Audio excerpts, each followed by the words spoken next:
But when he talks about the Bush legacy, both on fiscal matters and particularly on national security matters, he's saying, oh, secretly within the administration, you didn't know this, but I was against all this stuff that you guys are now running to the right of now. I was more fiscally conservative than Bush. I was more pro-torture than Bush. I was for not letting people out of Guantanamo, even though we let people out of Guantanamo. So he's almost running a shadow. He's proposing to the modern Republican Party they run a shadow Cheney presidency. Well, right. He's portraying himself as having been more pure on all of these issues than certainly the second Bush term was, for example, than President Bush was during his second term.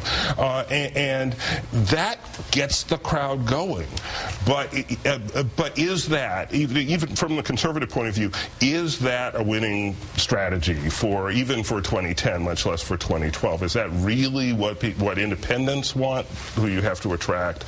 I won't even get into the question of outreach to the fastest growing segments of the population, like Latinos and African Americans, and the 38% of voters who are not white and who were not represented really at CPAC. Well, I mean, walking around today, I just walked through the exhibitor hall and talked to people, and I definitely met some African American conservatives, a handful.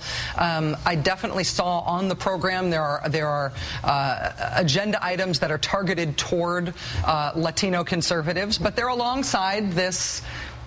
They're alongside arguably racist rhetoric about the president. We're going to be talking a little bit about that more later in the show today. And alongside this still incredibly vituperative anti-immigrant trope that runs through this movement. That's really survived since 2006. And I understand that the John Birch Society had a booth or they're a co-sponsor. I spent a long time with them today. Yeah. And so that's an amazing thing. I mean, Bill Buckley kicked him out. Yes, he did. Years ago. He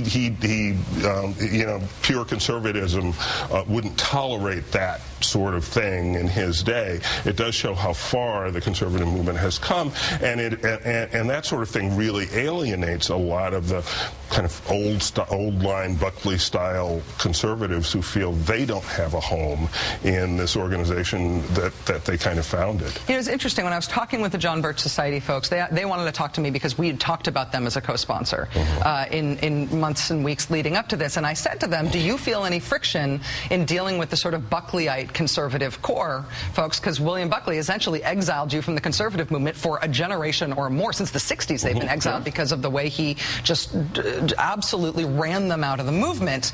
And the president of the John Birch Society had in his backpack a book that he wrote about what a bad guy William F. Buckley was, and he had one copy of it with him, but they were not demonstrating that. They were not offering that for sale and showing that as their proffering that as their wares to the CPAC audience. This is not your father's or grandfather's conservative movement. That's exactly right. It is not. Gene Robinson, thank you so much. Great to be here, Rachel. Gene Robinson, of course, Pulitzer Prize winning columnist and an associate editor at The Washington Post, also an MSNBC political analyst.